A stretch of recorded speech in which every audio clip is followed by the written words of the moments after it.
Salam sejahtera, terima kasih karena bersama dengan saya di Nazaling Unity Channel. Yang ini paling sadis sekali. Aku nak baca terus sajalah tajuknya ini, sebab tajuknya ini memang pasti akan menarik perhatian Anda.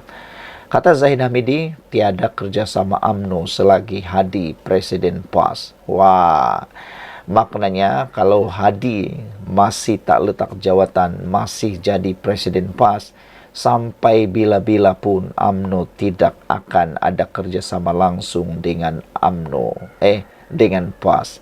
Maknanya, selagi Hadi menjadi Presiden PAS, mereka tidak mungkin akan masuk kerajaan perpaduan. Macam mana sekalipun PAS nak merengek-rengek, nak merajuk, nak merayu masuk kerajaan perpaduan, Zahid tak akan terima. Jadi selagi itulah mereka akan jadi pembangkang. Tak apalah, ramai juga yang suka, kata mereka, tak apa, jadi terus pembangkang pun okey juga. Okeylah, teruskan jadi pembangkang. Kata Zahid Hamidi, UMNO tidak akan bekerjasama dengan PAS selagi Abdul Hadi Awang menjadi presiden parti itu.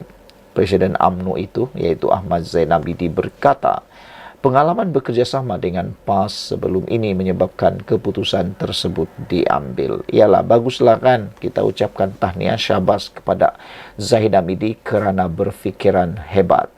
Beliau sudah mempunyai pengalaman dipatuk ular 2 kali, terjatuh dalam kolam 2 kali. Jadi kenapa nak 3 kali lagi? Kenapa nak menyebabkan diri dipatuk ular 2-3 kali? Cukuplah sekali, cukuplah kan. Jangan sampai terbunuh baru tengada. Yang inilah yang bagus. Jangan takut-takut untuk menolak. Jangan takut-takut untuk mengatakan tidak kalau dah bahaya. Said berkata pengalaman bekerja sama dengan PAS sebelum ini menyebabkan keputusan tersebut diambil.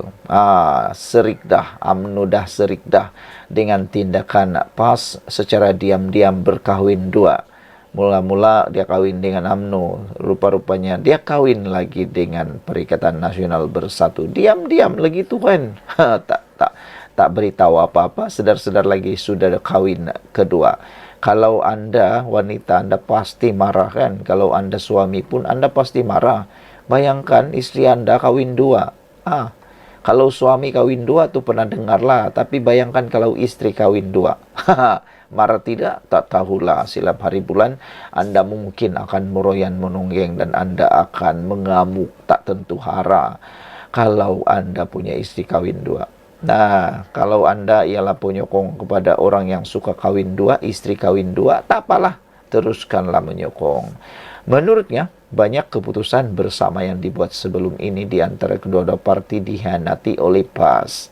PAS ini membohong daripada dulu sampai sekarang. Saya ini saksi hidup, bincang 4 mata dengan Hadi Awang. Sewaktu berdepan kita setuju, tetapi esok tukar, tidak setuju, kata Zahid Hamidi. Yang ini aku suka.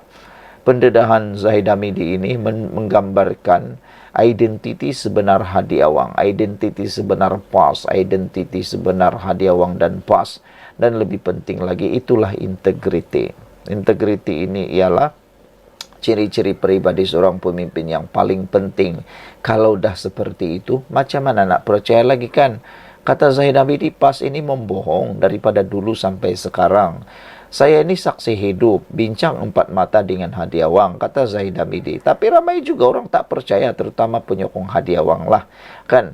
Tapi tak apalah, itu keputusan mereka. Sewaktu berdepan kita setuju, kata Zahid. Tetapi esok tukar, tidak setuju. Kata Zahid lagi, jangan percayalah selagi orang itu jadi presiden. Jangan harap kita hendak bekerja sama dengan parti yang menunggang Islam, katanya lapor Sinar Harian. Zahid berkata demikian ketika berucap meresmikan persidangan perwakilan UMNO bahagian Kuala Kangsar.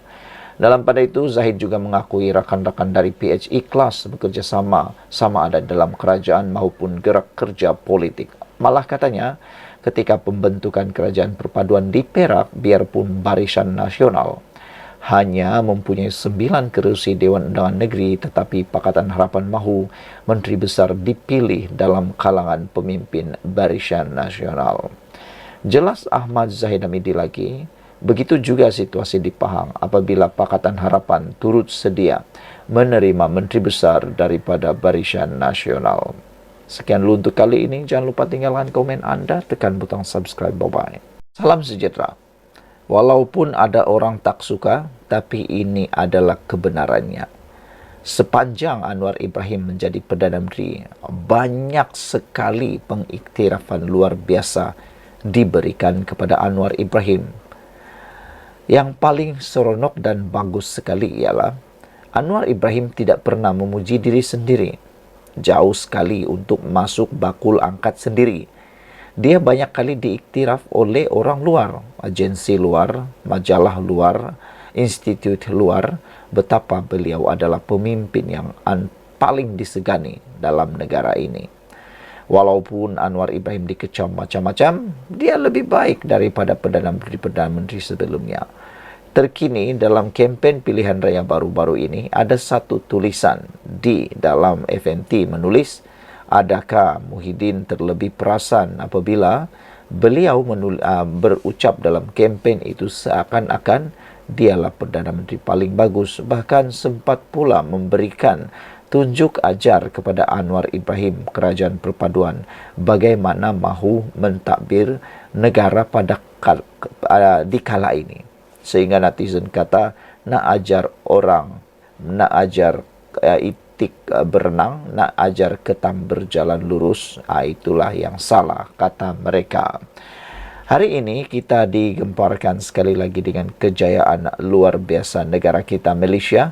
Di saat Anwar Ibrahim menjadi Perdana Menteri tak sampai 3 tahun, baru 2 tahun setengah. Tak sangka sekali bahawa negara kita telah mendapat ekspor halal. Malaysia mencecah 54 bilion tahun lepas. Walaupun pembangkang kata negara kita ini gagal dan macam-macam lagi disebarluaskan, bukan semuanya benar. Mungkin kita akui ada separuh yang benar, tapi tidak semuanya benar. Ada yang separuh ceritanya ada dipotong-potong. Tapi yang ini harus diingat, ini cerita benar. Ekspor halal Malaysia mencecah 54 bilion tahun lepas. Ini menunjukkan negara kita mendapat pengiktirafan di seluruh dunia. Menteri Pelaburan, Perdagangan dan Industri, Tengku Datuk Seri Zafrul Tengku Abdul Aziz mendedahkan nilai ekspor bagi industri halal di negara kita pada tahun lepas telah mencecah 54 bilion ringgit. Ini satu jumlah yang besar. Diucapkan tahniah dan kita harus teruskan pencapaian luar biasa hebat ini. Zafrul berkata kerajaan selepas ini akan terus komited meningkatkan bilangan usahawan untuk mengeluarkan produk berteraskan halal, berstatus halal, terutama menerusi program Jelajah Halal Malaysia. Jelajah Halal Malaysia bertujuan membantu perusahaan mikro, kecil dan sederhana mendapatkan pendedahan mengenai peluang untuk menembusi bukan sahaja pasaran tempatan tetapi juga pasaran ekspor dalam industri halal. Beliau berkata, industri halal memainkan peranan penting dalam memangkin pertumbuhan ekonomi negara dan sektor itu berpotensi untuk terus berkembang, memandangkan industri halal global diunjurkan mencecah 5 triliun Amerika Syarikat dolar menjelang tahun 2030. Sehingga kini program Jelajah Halal Malaysia berjaya membabitkan lebih daripada 1,800 PMKS sejak ia dianjurkan pada 2022, katanya lagi. Tengku Zafrul berkata, melalui Jelajah Halal Malaysia di Kota Baru, Kelantan sebelum ini, Halal Development Corporation berjaya membantu 15 usahawan menempatkan produk mereka di pasaraya besar Maidin, Tunjong melalui sesi padanan perniagaan. Sekian dulu untuk kali ini. Kita ucapkan tahniah syabas kepada Kerajaan Madani Perpaduan pimpinan Anwar Ibrahim kerana telah dapat membantu usahawan untuk menempatkan diri mereka seiring dengan usahawan-usahawan lain, dan ini tak sangka pula ekspor negara kita khususnya untuk industri halal mencecah 54 bilion tahun lepas. Kita ucapkan tahniah, syabas, bye-bye. Salam sejahtera. Terima kasih karena bersama dengan saya di Nazaling Unity Channel. Nak dengar pendekatan ataupun pendedahan terkini di Sungai Bakap? Ini pendedahannya. Rupa-rupanya, kekalahan kerajaan Pakatan Harapan di Sungai Bakap bukanlah disebabkan oleh pengenalan penyasaran subsidi diesel bersasar. Walau kalah di Sungai Bakap, itu bukan penyebabnya. Kalau ada orang yang menyebar selepas ini mengatakan bahawa penyasaran subsidi bersasar ialah sebab kekalahan PH di Sungai Bakap, itu adalah pembohongan separuh benar. Bukan itu sebenarnya sepenuhnya punca kekalahan. Kerana naratif itu, kalau berterusan dimainkan, maka ianya tidak membawa apa-apa kelebihan kepada negara kita. Bukan sahaja kepada parti politik, tetapi kepada naratif negara ini. Penyasaran subsidi bersasar ialah satu tindakan kerajaan untuk memulihkan keadaan keuangan negara, bukan hanya untuk memenangi pilihan raya. Kalau betul Anwar Ibrahim nak menang sangat pilihan raya macam parti pembangkang, Anwar Ibrahim tidak akan umumkan penyasaran subsidi bersasar itu pada waktu pilihan raya. Coba fikir betul-betul kan. Itu adalah pemikiran yang mudah. Nenek aku pun tahu, datuk aku pun tahu, adik-adik tadika pun tahu. Kalau betul Anwar Ibrahim nak menang, dia tidak akan mengumumkan penyasaran subsidi bersasar itu pada waktu pilihan raya. Tapi persoalannya, adakah kita ada pilihan? Adakah Anwar Ibrahim, negara kita Malaysia mempunyai pilihan? Bilakah waktu untuk mengumumkan, untuk mengambil langkah penyasaran subsidi diesel bersasar itu? Kalau ikut kepada cadangan pembangkang, kalau ikut kepada cadangan popular, sampai kiamatlah negara kita tidak ada langkah untuk menyelamatkan, untuk menyelesaikan isu hutang negara yang luar biasa itu. 1,5 triliun, bayangkan, itu bukan satu jumlah yang kecil. 1,2 triliun sebenarnya, bukan jumlah yang kecil. Kalau bukan sekarang nak ambil langkah itu, bila lagi? Kalau bukan kita sekarang, bila lagi? Takkan nak tunggu sampai ayam nak jadi kambing, barulah kita nak umumkan langkah drastik itu. Memanglah kecewa kerana ianya memberikan kesan, terutamanya harga diesel itu sendiri. Tapi lagi kita kecewa kalau sudah nasi menjadi bubur, sudah terlambat di tengah jalan. Walau bagaimanapun, kita ingin ucapkan tahniah kepada Anwar Ibrahim kerana berani mengambil langkah tidak popular itu. Bukan macam Perdana Menteri yang lain tidak berani mengambil langkah tidak popular itu kerana ada yang takut kalah. Jangankan takut kalah, takut sampai tak buka parlimen pun ada. Perdana Menteri seperti itu sebenarnya Perdana Menteri yang tidak mempunyai pemikiran daya maju, tidak mempunyai pemikiran untuk berdaya saing, dan takut untuk mengambil tindakan besar. Perpaduan tidak kalah sebab diesel. Terus pertahankan isu struktural yang sangat kritikal untuk negara kekal berdaya maju. Sementara kelemahan perlu diperbaiki. Jangan berundur, pertahankan islah negara. Saya yakin dasar Perdana Menteri yang ke-10 di atas landasan yang betul. Kata seorang pemimpin daripada amanah, iaitu Mujahid Rawa.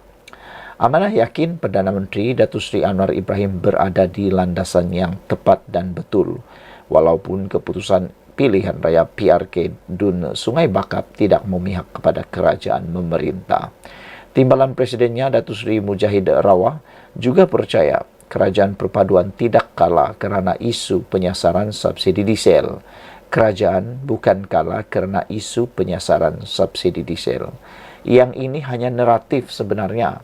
Kalau anda benar-benar nak sokong kerajaan, anda perlu tahu bahawa itu hanya naratif semata-mata, bukan punca sebenar.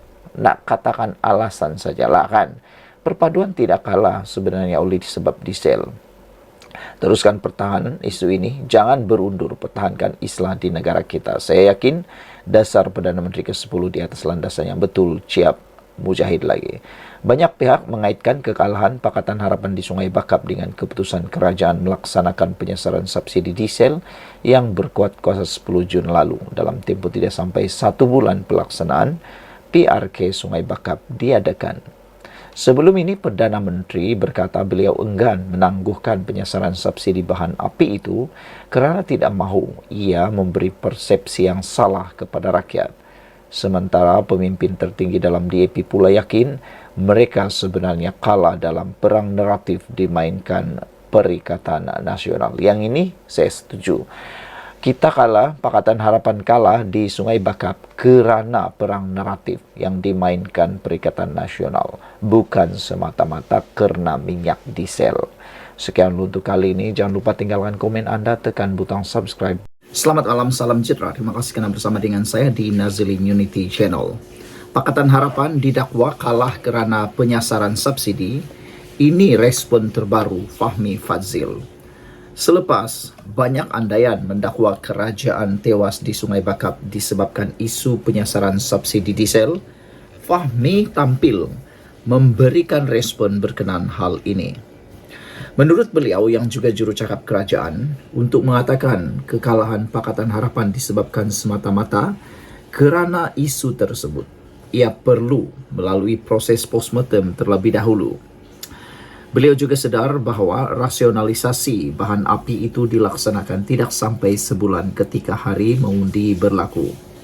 Kata Fahmi, kita semua sedar, tarikh hari mengundi di Sungai Bakap 6 Julai kurang sebulan daripada pengumuman penyesaran subsidi diesel 9 Jun 2024. Jadi, kata beliau, proses bagi mereka yang sudah memohon untuk mendapatkan budi madani masih berjalan. Ada yang mendungu flat kad di bawah skim kenderaan diesel bersubsidi.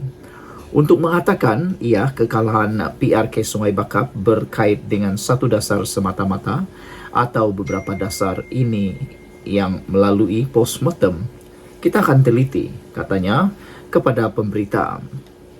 Pada masa sama, Menteri Komunikasi akui perlunya perubahan dari segi kaedah penyampaian maklumat supaya setiap komuniti memahami dasar baharu yang dilaksanakan kerajaan. Walaupun kita berusaha menyampaikan maklumat melalui semua saluran media, termasuk media sosial, tetapi mungkin manifestasi penyampaian maklumat itu perlu kita ubah sesuai supaya komuniti di situ, di satu-satu lokasi memahami perkara itu. Kedua, hujah balas daripada pihak pembangkang itu kita perlu urus dengan cara yang lebih teliti. Ini yang disampaikan oleh Perdana Menteri Datuk Seri Anwar Ibrahim, katanya, kepada saya, katanya lagi. Jadi saudara-saudara sekalian, jawapan Fahmi Fadzil ini cukup teliti. Beliau tidak mengatakan bahawa dakwaan kerana penyasaran subsidi PH kalah. Beliau tidak menafikan juga, tapi beliau kata mereka akan analisis sepenuhnya postmortem nanti.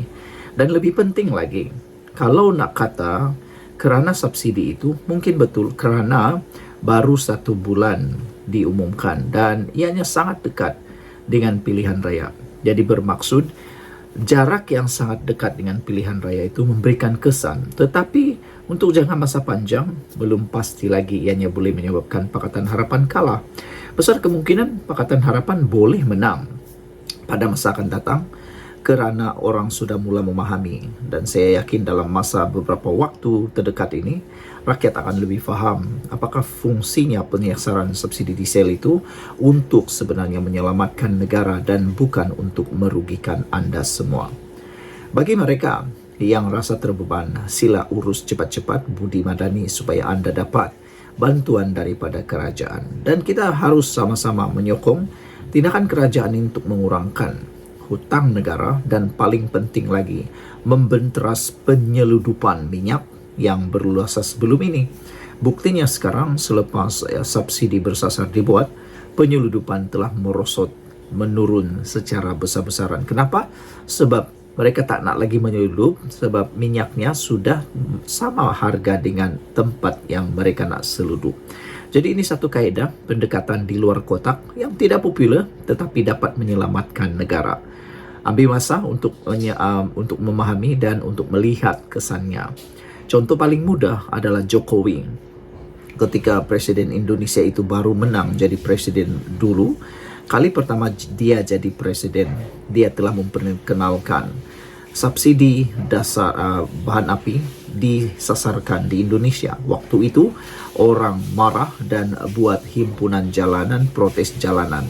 Tapi selepas beberapa waktu, selepas dilihat hasilnya lumayan, hasilnya lebih baik dan rakyat mula nampak kebaikan tindakan Jokowi yang walaupun telah pun menimbulkan kesusahan pada peringkat awal, akhirnya Jokowi menang juga untuk menjadi presiden pada penggal yang kedua. Apakah itu akan berulang kepada Anwar Ibrahim? Besar kemungkinan Anwar Ibrahim akan dapat mengulangi apa yang Jokowi lakukan. Kita bagi masalah kepada Anwar Ibrahim 1-2 tahun ini, mungkin akan berlaku perubahan yang dapat memutar pusingkan, menspinkan otak dan pemikiran pendapat para penyokong Perikatan Nasional. Saya yakin itu akan berlaku. Sekian dulu untuk kali ini. Jangan lupa tinggalkan komen Anda, tekan butang subscribe. Bye-bye. Salam sejahtera, terima kasih karena bersama dengan saya di Nazaling Unity Channel. Kemarin ada orang bersorak, gembira. Mereka kata, orang yang ada gelaran PhD, ada kedokteran kalah kepada seorang pekerja biasa, kata mereka. Benarkah itu yang berlaku? ISO berjaya menumpaskan PhD dengan beberapa perkara yang berlaku di Sungai Bakap. Tapi ada satu penemuan yang menarik daripada netizen yang kita harus kongsikan kepada Anda semua. Yaitu, Jokowi dulu pun dikecam karena buat subsidi bersasar, tapi menang lagi penggal kedua. Ada orang kata, pengenalan subsidi diesel bersasar oleh Datuk Seri Anwar Ibrahim Perdana Menteri Malaysia pada waktu ini akan membawa musibah besar kepada beliau, dan ada yang mengatakan sehingga boleh menyebabkan Anwar Ibrahim mungkin tidak akan menjadi Perdana Menteri lagi pada penggal akan datang kerana kalah.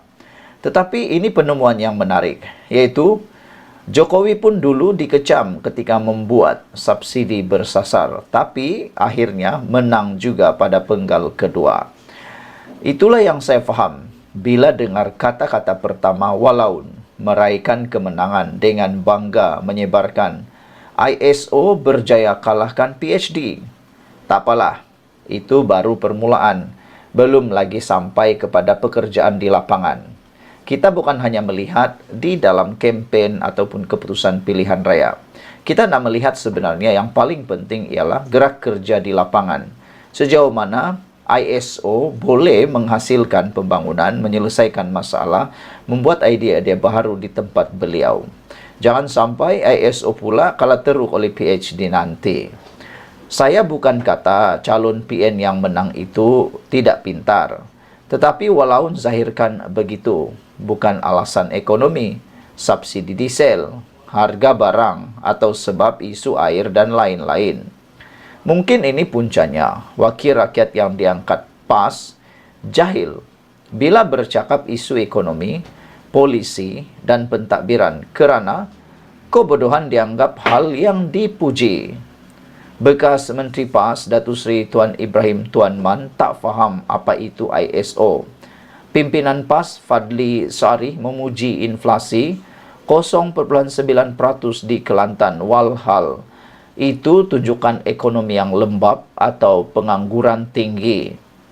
Ini PRK pertama selepas subsidi diesel bersasar diumum. Dalam keadaan Perdana Menteri ke-10 Anwar Ibrahim tahu PRK akan diadakan. Dari 6 PRK, 4 dimenangi oleh Madani.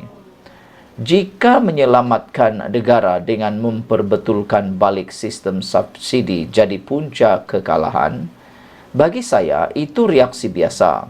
Dan Madani terima sahajalah dengan hati terbuka. Kerana apa yang dibuat ini demi negara dan anak cucu. Tiada Perdana Menteri dalam Malaysia sanggup dikecam dengan melaksanakan subsidi bersasar, melainkan hanya Perdana Menteri Anwar Ibrahim dan Kerajaan Madani yang ada sekarang ini. Yang lain pula, Perdana Menteri yang lain, kerajaan-kerajaan yang lain, terutamanya Kerajaan Perikatan Nasional di bawah pimpinan Muhyiddin Yassin, hanya pandai bercakap tapi tiada keberanian untuk berbuat itu. Demikian. Ada yang kata sedang dibincang, dipertimbang dan macam-macam, tetapi tiada satu pun sanggup mengambil risiko untuk menyelamatkan negara, membuat subsidi diesel bersasar. Mereka lebih pilih keuntungan menang pilihan raya, memilih cara yang popular berbanding dikecam. Tapi Anwar Ibrahim sanggup melakukannya itu demi siapa? Bukan untuk diri beliau, tapi untuk negara kita yang cintai ini. Hanya Anwar yang mempunyai keberanian seperti itu. Dengan hutang negara kini sudah mencecah 1,2 triliun, yaitu 63% dari keluaran negara kasar negara KDNK, atau 1,5 triliun jika campur liability, lebih 80% dari KDNK. Tidak patut kerajaan terus bersenang-lenang berhutang untuk terus bagi gula-gula kepada rakyat. Angka 60% itu dah dikira amaran, apalagi kalau sudah cecah 80%. Kalau dah 100%, ingat tak sebuah negara dulu terpaksa dimufliskan kerana telah meminjam uang daripada Badan Keuangan Dunia? Kalau itu kita kena, baru kita tengadah terpadan muka. Mengurangkan defisit fiskal, kurangkan hutang dan meletakkan prioriti perbelanjaan kerajaan, padahal yang sepatutnya mesti juga dibuat suka atau tidak. Kerajaan Madani akan diingati telah menyelamatkan negara dari bencana ekonomi. Apatah lagi Kerajaan Madani telah meluluskan Akta Kebertanggungjawaban Fiskal 2023 untuk mengekang dari kerajaan masa depan berhutang dengan cara yang tidak bertanggungjawab dan mengharapkan anak cucu kita yang menanggungnya. Yang ini sangat-sangat kita puji dan kita ucapkan terima kasih kepada Kerajaan Madani kerana meluluskan Akta Kebertanggungjawaban Fiskal tahun 2023 untuk mengekang daripada kerajaan masa depan berhutang dengan cara yang tidak bertanggungjawab dan hanya mengharapkan anak cucu pula yang menanggungnya. Yang ini bagus.